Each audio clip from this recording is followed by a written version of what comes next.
Hmm.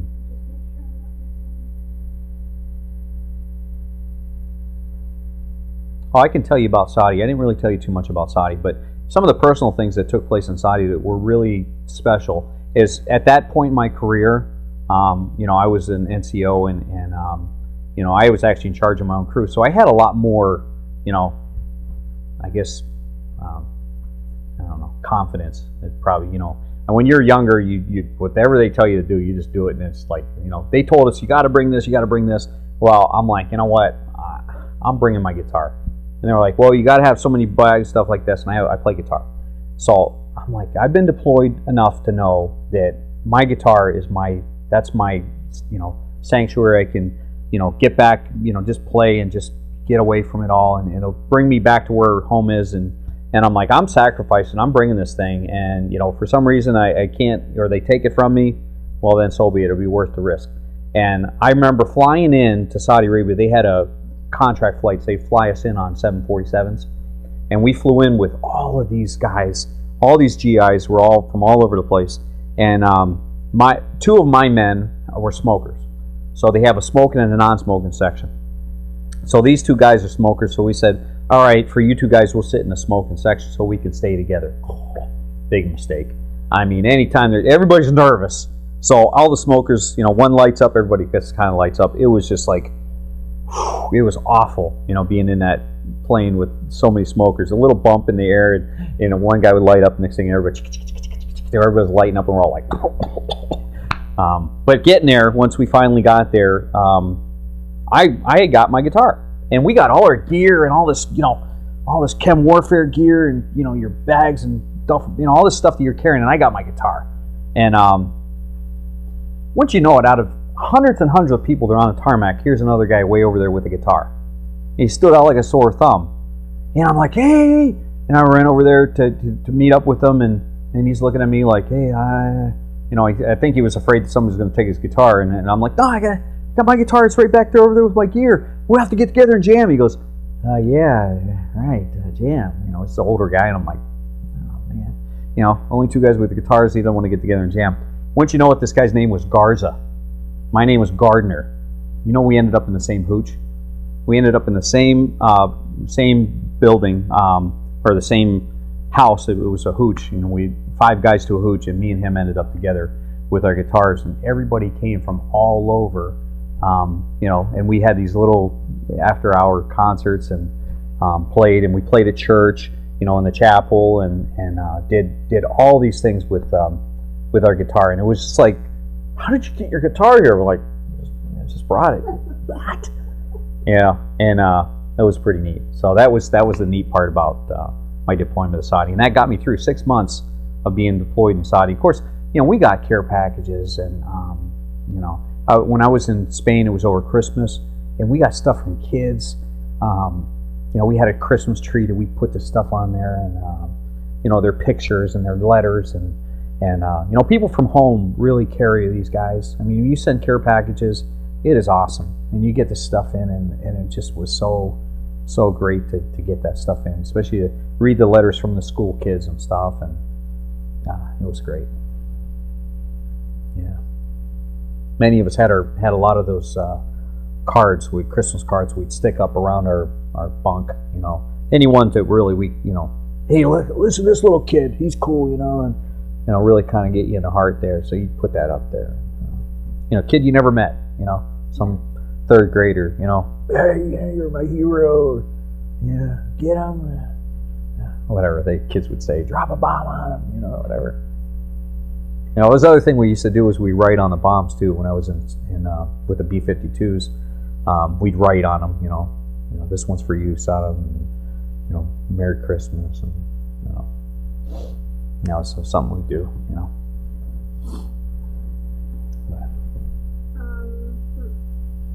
Were you ever in a combat situation? No, not physical combat where I was on the front line, but Saudi Arabia was as close as we were. We had Scuds being shot over us. We had the Patriot, remember the Patriot missiles? They would launch Patriot missiles and blow up the Scud missiles, before they would get in. We'd have to put on our chem gear, in the middle of right in the middle of a sleep or something like that, the alarm would go off. They had some scud warning or something like that, and you jump up and you throw your stuff on, and you're just like, oh, whoa, where's this? And and you're thinking, oh, I'm probably dead by now. And you're sitting there, hey, false alarm, yeah, guys, go back to bed. You're like, okay, oh, now I lay me down to sleep. You're trying to go back to sleep. You're like, this sucks. But no, never any combat. Where I was, like a Marine shooting and being shot at. I never fired a weapon at anybody. Yeah. Now you mentioned the one casualty, and you said there were others. Were there a lot of casualties in your unit? There was no casualties in our unit. Remember, we're aircraft mechanics, we're Air Force guys. We're behind the scenes launching airplanes. We didn't lose we never lost an airplane that we launched. Nobody from our, no pilots were killed from our group. We had combat damage to the airplanes where, with holes from, different, weapons and things like that where we had to fix them, but nobody ever lost their life while I was serving. Can you tell me about a typical day doing your job in the service? Boy, that varied because, when you're younger, you're dragging, you're out there getting the toolbox and working on the airplanes in the cold. And, I remember working in North Dakota and it was so cold. You're trying to work on old greasy B-52s and doing repairs to them, and you get in at 6 o'clock in the morning, and you get your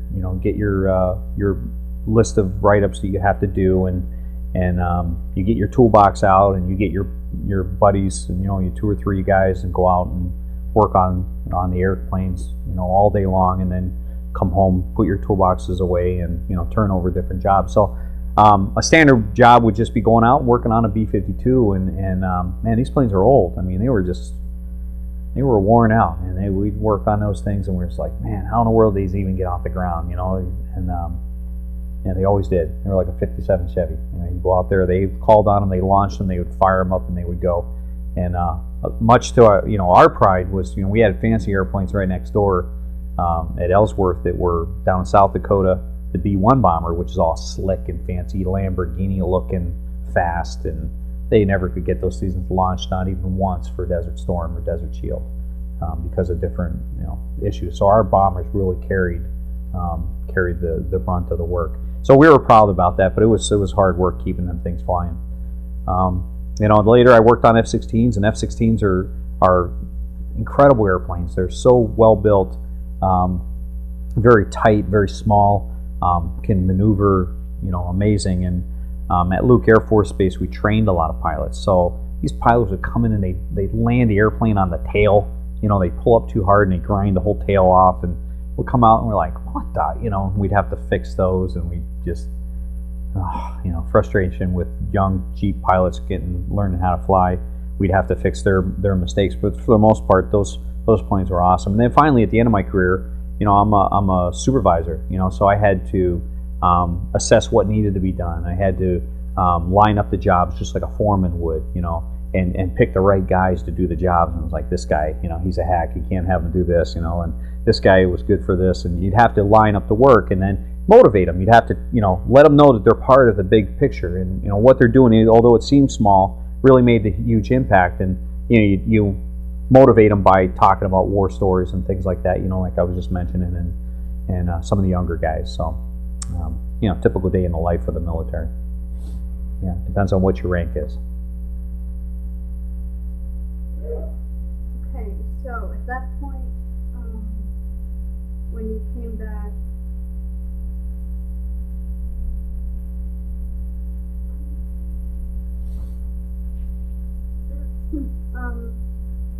when they were saying you would have to go to Turkey and re-enlist and all Yeah. that, discharged at that point?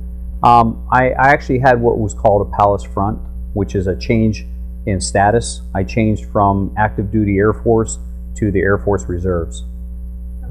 And then I finished out my career at 24 years. So 12 years with active duty Air Force and 12 years with the Air Force Reserves. And what did that entail? The Air Force Reserves, it was the same job. I was an aircraft mechanic. I did a very lot of the same things I did, in active duty, only I did it right here at Westover Air Reserve Base in Chicopee. We deployed a couple times with that unit. I went to Germany with them. It was funny. I got out of active duty because I didn't want to deploy, and within I think within 6 months of my being it was within a year, because I got out in January of '99, and within a year I was being deployed for Germany. It must have been Iraqi Freedom or Enduring Freedom with the C5s. So yeah, and it was so funny because they said, well, this is how this story went. I'm not volunteering for any of that stuff. I let these kids go. And then they said, well, hey, you're a 7-level, you got all this experience, and we really need somebody to deploy to Ryan, Maine. And my Boston accent boss said Ryan, Maine with his Boston accent. I thought he said Maine. Like, go up to Maine in the wintertime, Christmas. I got family up there snowmobiling. Heck yeah, I'll go. But, you want somebody to go to Maine? You kidding me? Not Saudi Arabia or Turkey or something? No, Maine. Heck yeah, I'm in. And I volunteered for it, and I found it was Rhein-Main, which is Germany. It's Frankfurt, Germany. And I couldn't believe it. I was like, what? You did that on purpose. Oh, wow. So I ended up going to Germany over Christmas. My wife was livid. I was there for 3 months with the C5s and C17s. And we were really building up for Iraqi Freedom and Enduring Freedom, bringing all the units, all the personnel over, and all the different billets, and getting all that stuff pre-positioned, ready to go for Saddam Hussein to take out the Saddam Hussein. So it just was amazing to me that here I was. I tried to get out of this, and here I am back doing it, and it was surreal. But the funny thing about being in the reserves is when you come home, you actually go home. And you're not wearing your uniform anymore. You go in for your 1 week in a month, and you really are. When you come back from a deployment, it's like, hey, good, and you go home, and it was nice. I mean, I went back to my civilian job, and I was like, oh, this ain't so bad. It was kind of nice to be deployed again. The men and the camaraderie and being in the fight, and so you hate it while you're doing it, but then you miss it because it's just all those things that happen while you're being deployed that. You're in Germany. I mean, Germany in the wintertime, Frankfurt, Germany is amazing. I mean, these people know how to do Christmas. They have all the cobble makers out there carving, and the people, families, and the hot spice wine and snow coming down, and it's like, oh, this is really something. This is war, huh? It's not too bad, So and I come home, I'm like, oh man, it wasn't that bad. I kind of like being deployed. So. Needless to say, it's hard to you whine and complain while you're there, but then when you get home, you can't wait for the next chance to go out. So I was just going to ask what Germany was like. Is that it was just neat. I mean, I'd never been to Germany. I've been through there deploying to other places, but to be stationed in Germany was just so cool. It was we went up to Checkpoint Charlie, the famous line where the Cold War and all that stuff.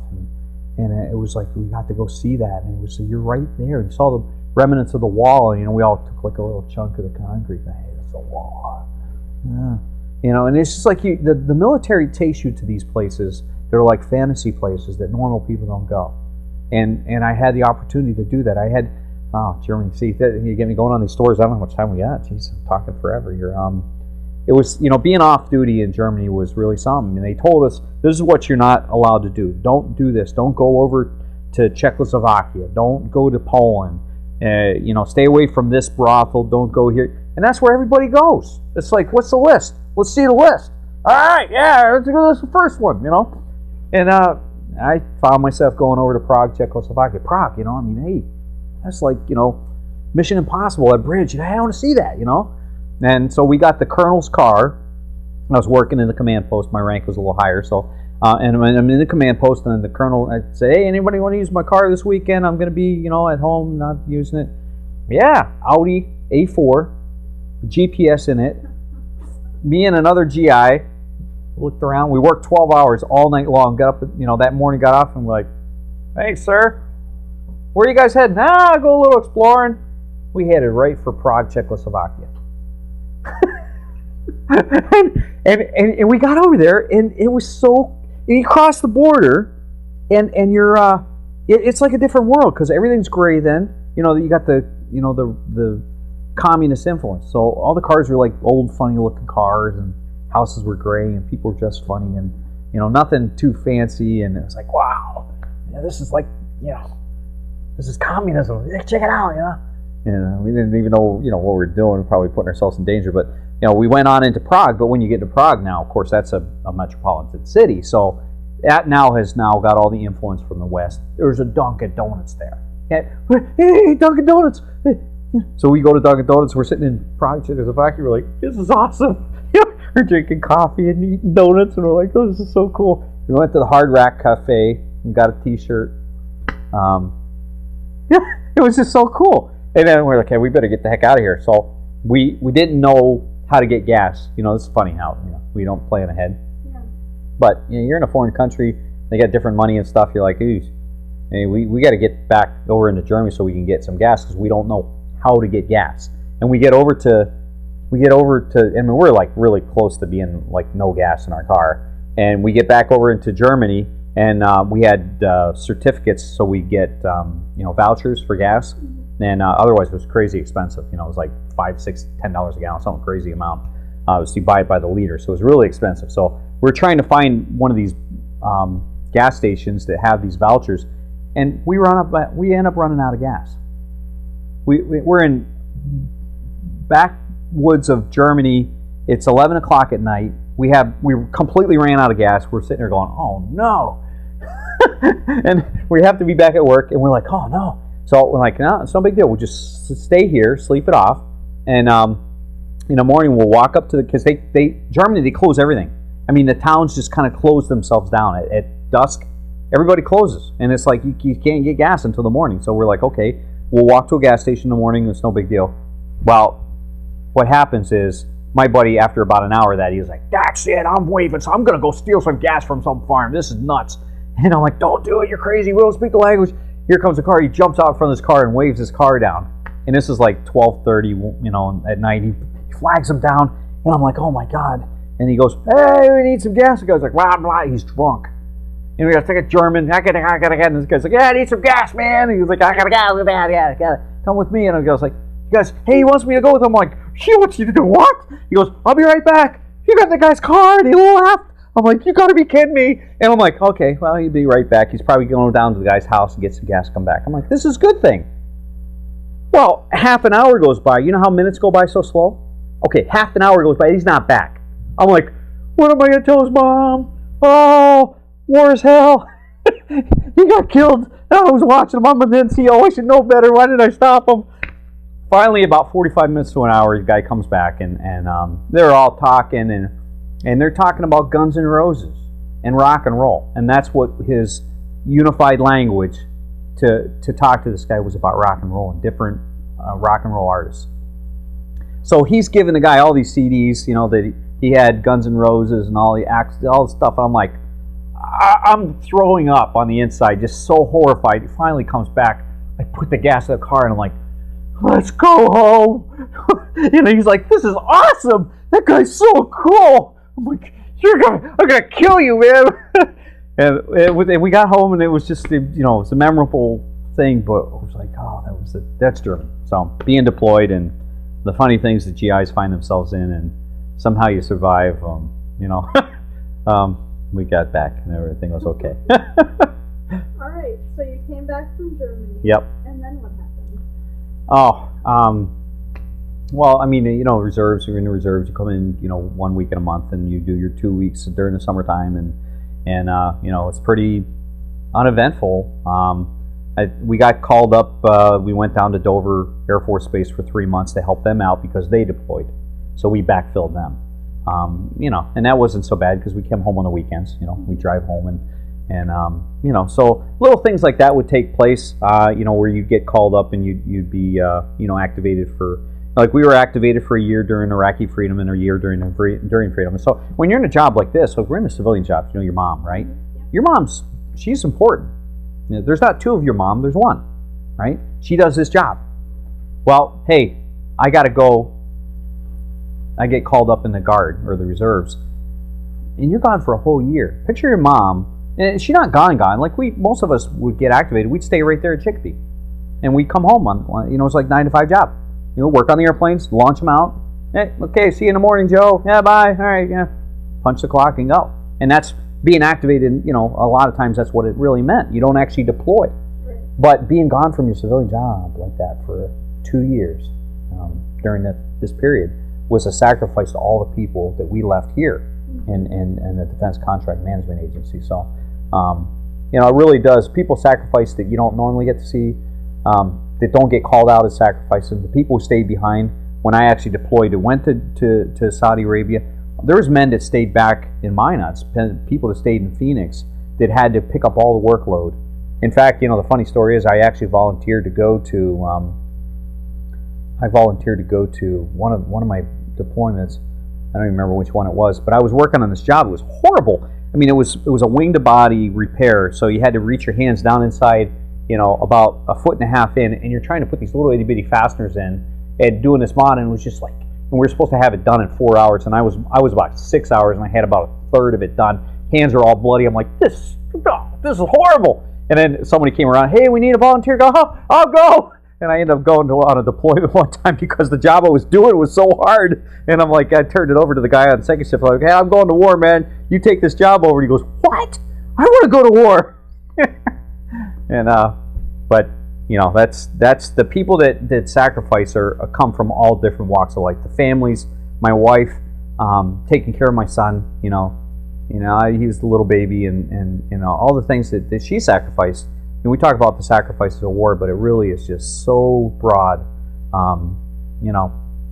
It's really. And we talk about the guys, and when we were over there, we had guys that lost.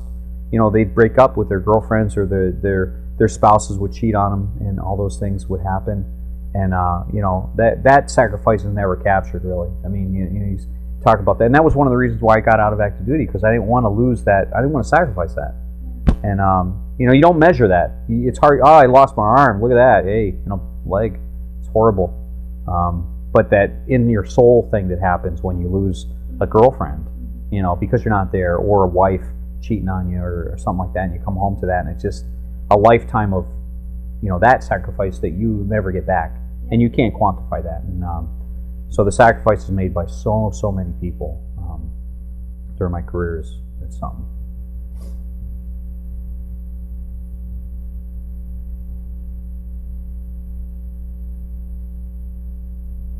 You're not going to like this question because you had such a hard time writing it down. Were you awarded any medals or citations? Yeah, I mean, that's something that some of us don't really care too much for. And the Air Force guys get so many different little decorations for all these different little things, and I had for each major contingency that I was part of, I got a decoration for. So I mean, the 4 major operations that we were part of, we had things for that. And my unit in Spain, we got an outstanding unit with Valor because of the significant missions that we were conducting. That it called on a special,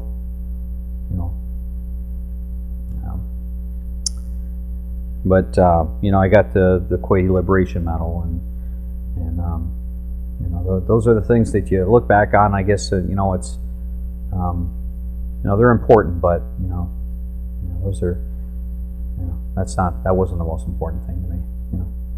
I mean, we got, they give you commendation medals and different things for special things you're part of, to try to capture that. They'll capture some event that you were part of, so on and so forth, and maybe you launch some special mission, and they give you some medal for that.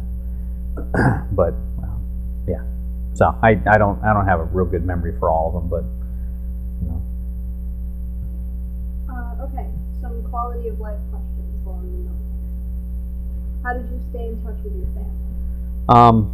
We wrote. I'm not a writer, but I'll tell you, when I was deployed, I would write. And my wife she saved all of my letters, and I read them. I'm like, boy, oh boy, this was a bad way on that day, And I read some of this sappy stuff that I'd read. I love you, but yeah, we kept in touch that way. It was really neat. Some of the times that we would have to actually make phone calls, and you wait in line, and you had this much time to talk, and I remember calling after waiting for hours to get you to use the phone, and while you're waiting, you get to hear everybody else, and they're in a zone. When they're on the phone, they don't care. They don't care who's listening. I mean, you're talking to your dad, or you're talking to your wife or your girlfriend or whatever, brother, and a lot of times they get good news and they be laughing, and that's awesome, and then you hear them getting bad news, and so you went through this drama of getting to your turn, and it was really an event. That phone was really special, and then as I got higher in rank, you get more privileges, right? And so I was in command post, so I had a 24-hour day. I could use the phone, and what we do is we would call into a base operator, because I had the hotline, right? So I called DSN. I could call around the world anytime I wanted. Any minute I wanted, I could make a phone call. And I would call, I'd call Westover operator and ask her to punch me through to my wife. And they would do it, and I would call, and I'd be able to say goodnight to my son every night. And, so it was, as you get higher in rank and things like that, and technology probably made a difference there too. A lot of guys were able to use the video phone things happening now, and I know they have Skype and stuff now, but back when I was there, it was letters at first, and then you got lucky when you got to have a phone call, and it was a short, you had a short phone call, and but those are powerful. I mean, that's a bonding thing, man. I tell you, you bond with your wife when you're writing. When you write letters, you write stuff that you would never say, and you take stuff for granted, and you get to remember it, and you write it down. And that's what my wife, she saved all that stuff. I didn't want to bring any of that stuff in, because, man, it was really... Yeah. Understood. Yeah. What was the food like? Well, good and bad. Air Force is known to have better food than everybody else. And we had pretty good food most of the time. But being deployed, I remember in Spain, it was horrible, because we were eating MREs.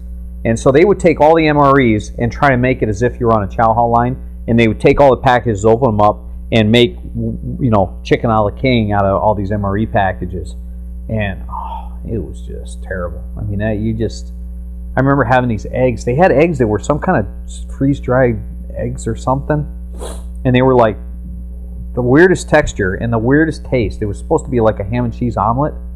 It was horrible. And you're just thinking, this has got to be poisonous. You're eating and you're so hungry, and you're just like, man, this is terrible. And that was hard.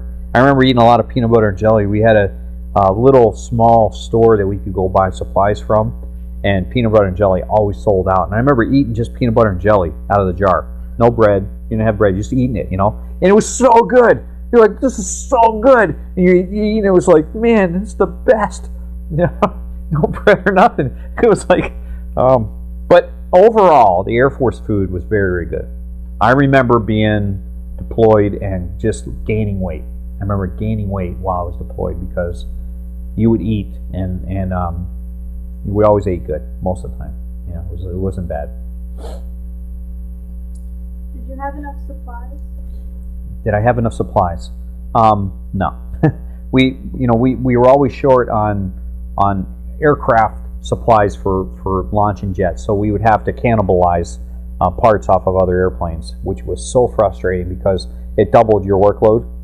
You would have to take something apart to put it together, and then have to take it apart and put it back onto that other airplane to make flights and launch airplanes. But with older airplanes, that was the frustrating part. I never was without any kind of toiletries or anything like that. It seemed like the USO and all these guys just really went all their way to make sure we had shampoo and toothpaste and all those things, the little toiletries and stuff like that. We always seemed to have that. I imagine the guys were on the forward operating locations where they'd have to backpack their stuff, and some of those guys had it a lot harder than we did. But we were right there. We had plenty of that kind of stuff, and I remember writing home and asking for stuff and getting 10 times what I needed, and sharing it and cool stuff, but yeah, I always, for the most part, we had what we needed. Did you feel pressure or stress at any time? Oh yeah. I mean, when you're in a high tempo, especially during launching time when we were launching bombers, we were launching these things and they were loaded down to the gills, and we worked just, it just was exhausting. I remember being under so much stress and pressure, especially during the wartime when we were launching missions on the Republican Guard. Man, I tell you, it was hard, and we worked long hours, and yeah, it was something. The stress of being with people that you don't know, and sleeping in tent situations and all that kind of stuff is hard. It wears on you emotionally. It wears on you, psychologically. You just don't. They don't tell you. They don't ever tell you, okay, you're going to be here for 3 months. You're there, and you don't know when you're going home. And it just was. You always had that sense of like, man, is this ever going to be over? So it's hard. Yeah. Was there anything special that you did for good luck? Anything I did special for good luck? Well, I'm very religious. I'm a Christian, Protestant. When I prayed, I mean, I was closer to God, and I remember being, working and just praying for my family, praying for my buddies, and praying for the pilots before they left. I mean, I remember, you're launching these jets, and I remember praying for those guys that they would come back, and not good luck, but just blessing. I call the word blessing. I tried to give everything I had in that arena to make sure that I was doing everything I could. Yeah, I never did anything for good luck though, per se. I didn't necessarily believe in luck, I guess, but I did believe that God had His hand on our unit, and that we were doing what we're supposed to be doing, and that He would bring us home safe. How did people entertain themselves? The cards, of course. We made up games. It was just funny how you come up with a new game for, you'd have something and you'd, make some kind of game up. And, I remember having, somebody had Uno cards. We're like, that's a kid's game, but that's all we had, so we're sitting there and we're playing Uno. So we made up all these fake rules for Uno. If you get this number, you had to pass your hand around, and if you could slam all these draw fours on top of everybody else, and you could play out a turn. So if you had the exact card that somebody just played, you could play your card. So then it would go out of turn, and we'd yelling, and you're drinking and having a good time, and it's like, yeah, you're making that up. I'm like, no, that's a rule, and so we made up games, and it was fun. It was fun to be, with your buddies, and you just kind of all knew that you had to get along. Yeah. Were there any entertainers or USO? Yeah. That was the neat part. I remember, let's see, in Saudi we had I can't remember the guy's name. Who's the guy that sings "My Maserati Does 185"? I lost my license now. I don't drive. He was there. I can't remember his name though.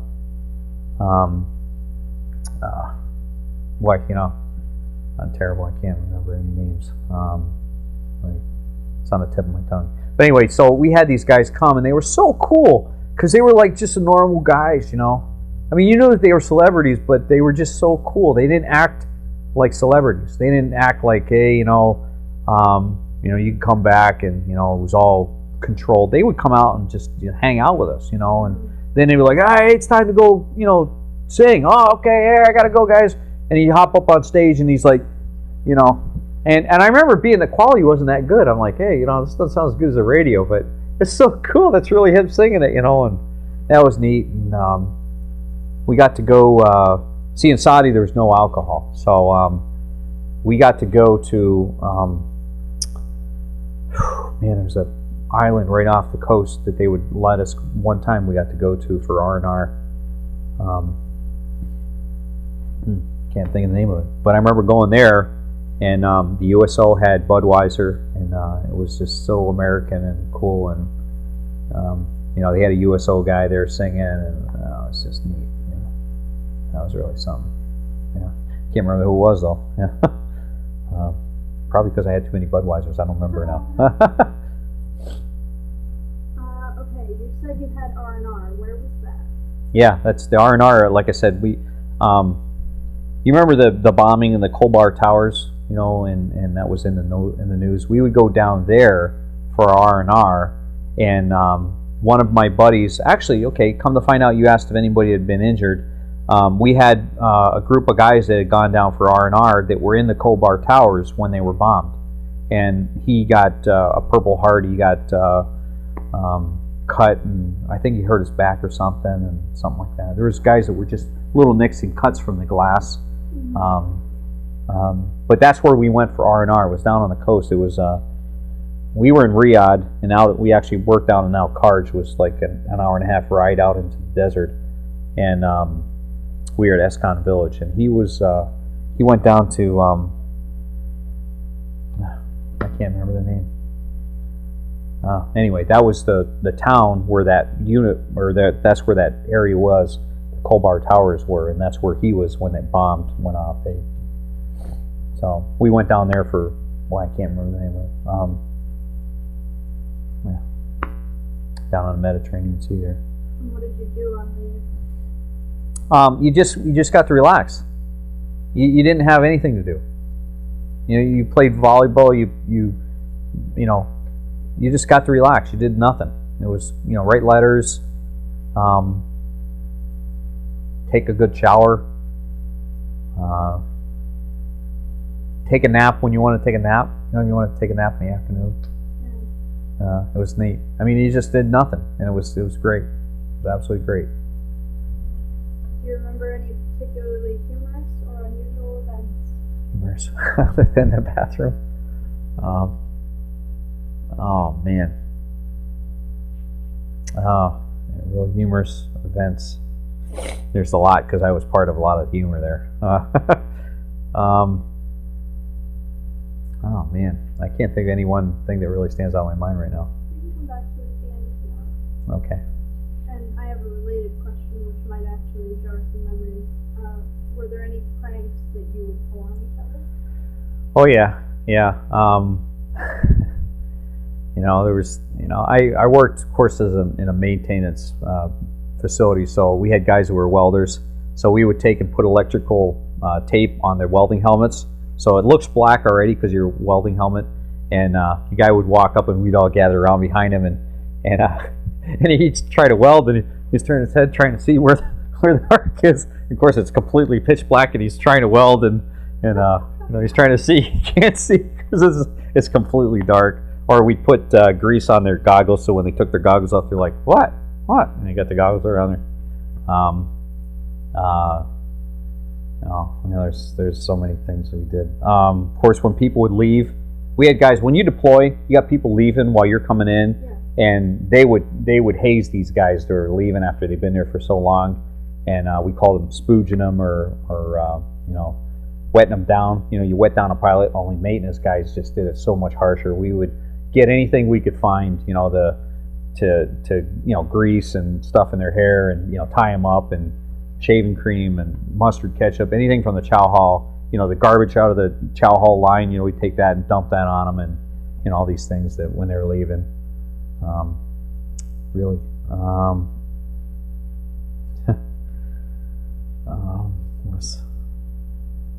There's something else I was thinking of when I was talking about the welding helmet, but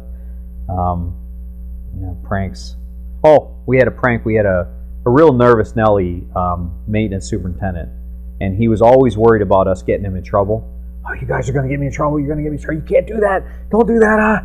And we had somebody call him from the zoo, or we had him call the zoo. That's what we did. We gave him the number for the zoo, and we told them that there was a very urgent message from Mr. Lion that you had to call him right away. There was a real big problem, and he calls up, and we had him on speakerphone, and he's trying to talk to Mr. Lion at the zoo. And the lady at the zoo is like, "I'm sorry, sir. Mr. Lion's feeding right now. He can't come to the phone." And she's trying to, like, okay, are you serious? And it's playing along a little bit, and we're laughing, and he got off the phone finally when he realized it was just a big prank, and he comes over, "You guys are gonna get me fired," and things like that. We'd have people, we'd call people up and tell them that it was the drill sergeant.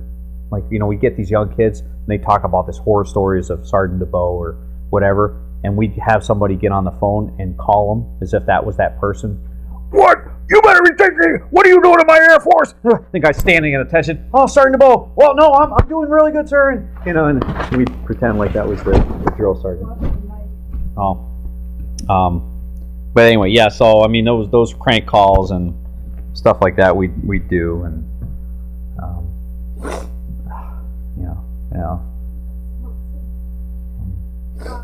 Okay. What did you think of officers and fellow soldiers? Yeah, it depends on what my rank was. Fellow soldiers were, of course, airmen. We call them in the Air Force, fellow airmen. Those guys were our buddies. When you're younger and you're teaming with young guys, and you just bond these friendships, and you do stuff together. You talk to Patrick. He was my buddy, fellow airman, and we went through 24 years of service together, doing everything. And even to this day, we're brothers. We're not friends. We're not family. We're brothers. That's really, really important. Officers, with enlisted and officers, you really do have that big. There's a big gap there. We had pilots that would, that were good. They were respectful of what we did, and cared about what we were doing, and then the other ones would just be snooty, like, they were above us, and and stuff like that. But we had good maintenance officers that would, they would take the time to be down in your unit and know what you're doing, and really get to know you, and just make sure that everything was okay, especially when you deploy. We had some really, really good officers, and we had other ones that were not the best, but for the most part, we just got along. You understand what the difference is, and you did your job. Did you keep a journal? I never kept a journal. Never kept a journal. Some things I just going through this exercise has really sparked my memory, and it's one of those things that I really should just sit down right now and just write down some memoirs, before they do leave, because you do lose them. I wrote a lot of letters, when I was deployed, and my wife kept all those, so those are things that I could go back in and just kind of spark my memory, and looking at pictures and things like that are just you just like, oh yeah, I remember that, and yeah, I could have had a journal. Would have been a lot better. Do you recall the day your service ended? I do. It was very memorable. It was hard. It was really hard to walk away after 24 years. It's a big part of your life when you're doing that for so long, and putting on the uniform, and you take it for granted when you're wearing it. You hate it a lot of times. Have to have everything just right. You just can't just wear anything. You have to have just this right uniform with this boot and this. And you can't find your hat. Where's my hat? I gotta go. Can't find my hat. Oh, can't go outside without a hat. And those are the things you hate while you had it. But when you don't have to wear it anymore, you just really miss it. And it was funny. I actually retired, and I retired at the beginning of July. But I wasn't officially off the books until the 31st, the very end of July. That was this year. and we had a change of command ceremony, and the captain asked me if I would participate in it, and I said, oh, I'd love to. And I'd already put my blues and my uniform away as if I'd never ever wear it again.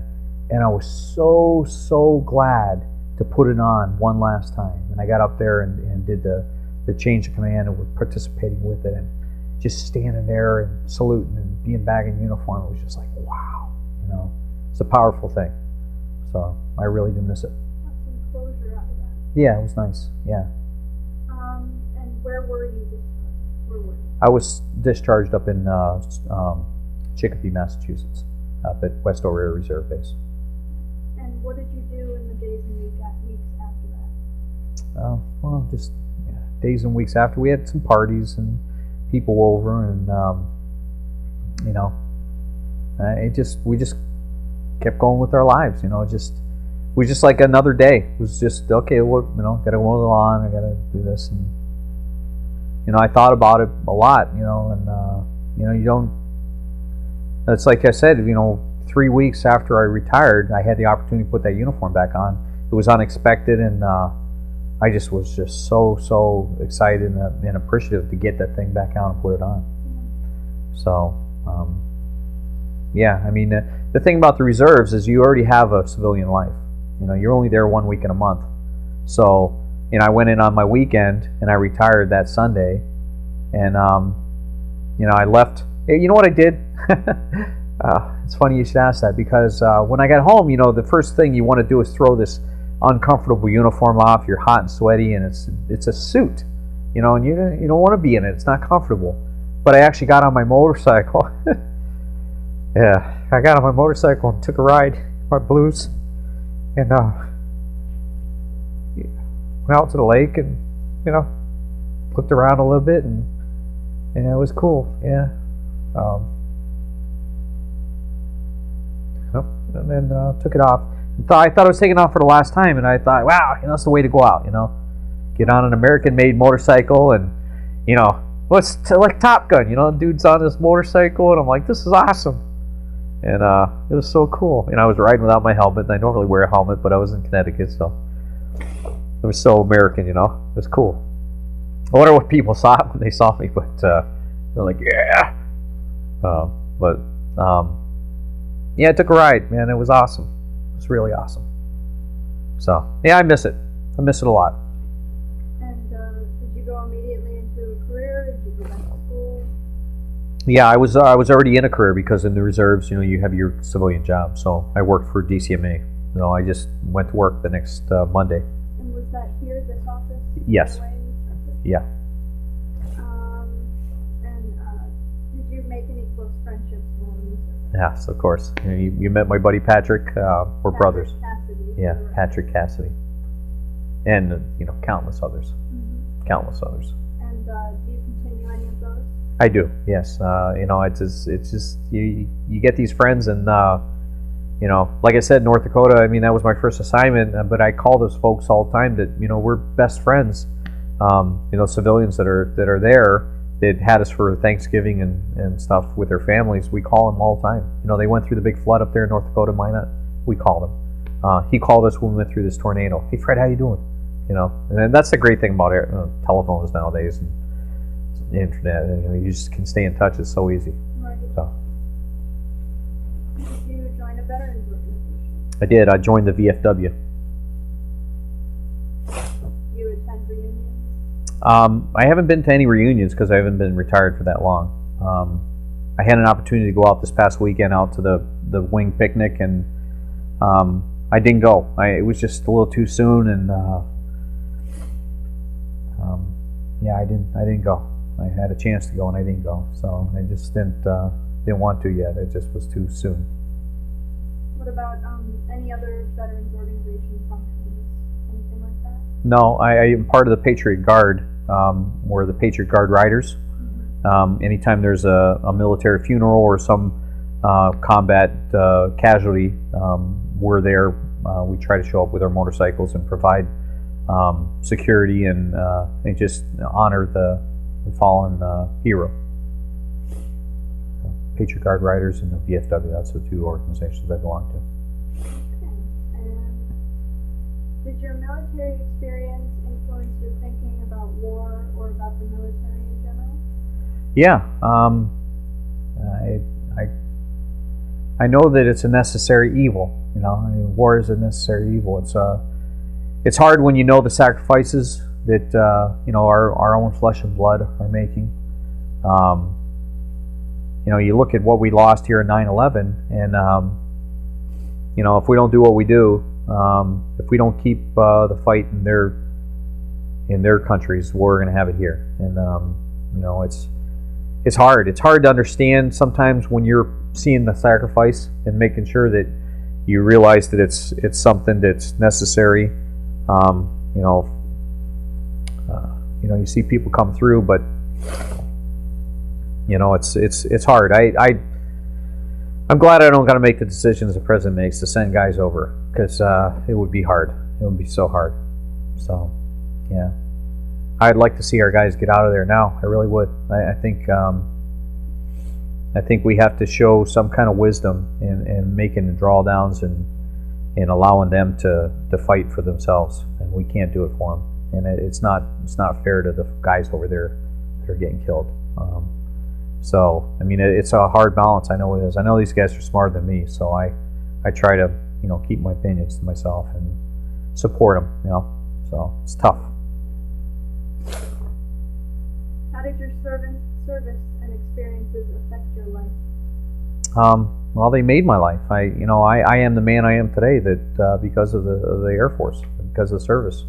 My training provided me an opportunity to have the civilian job I have today.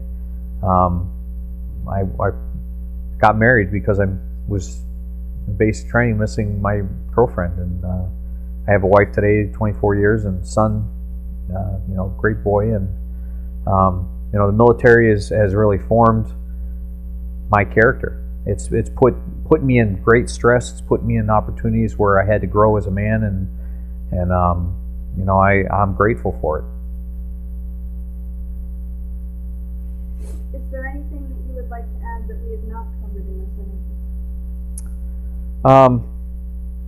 No, I just one of the pins on my vest. It's one of my most prized possessions that I have is a Russian pin that I got from a Russian that came over to North Dakota during the START treaty. We had to show them that we had drawn down our nukes and that our bombers were conventional instead of nuclear loaded when we did that uncocking, if you will, of our nuclear weapons. And we had Russians come over and they toured our bombers, and we, of course, we as maintainers had to stay with them and make sure that, you know, they were doing what they're supposed to do and not taking pictures of things they weren't supposed to take pictures of. And you know, you talk to them, and you know, they had broken English. We using interpreters and stuff. And you know, at the end of it, the guy took his pin off his hat, and you know, he gave it to me to his friends.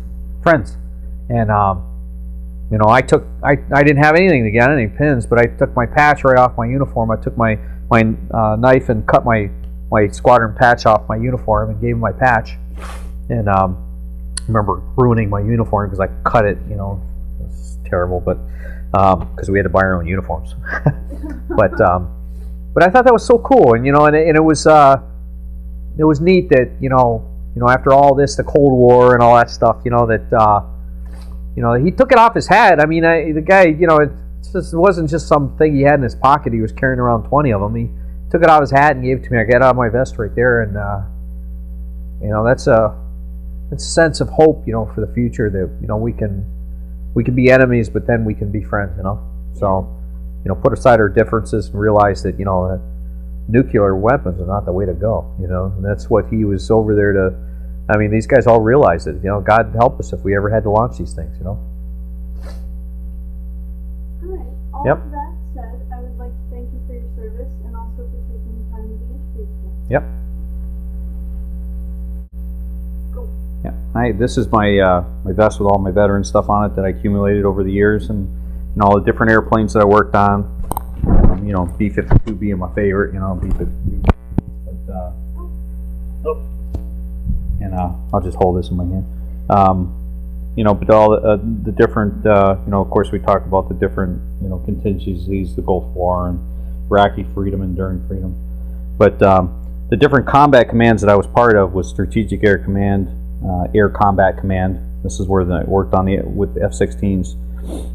Air Education and Training Command, I also worked on F-16s there.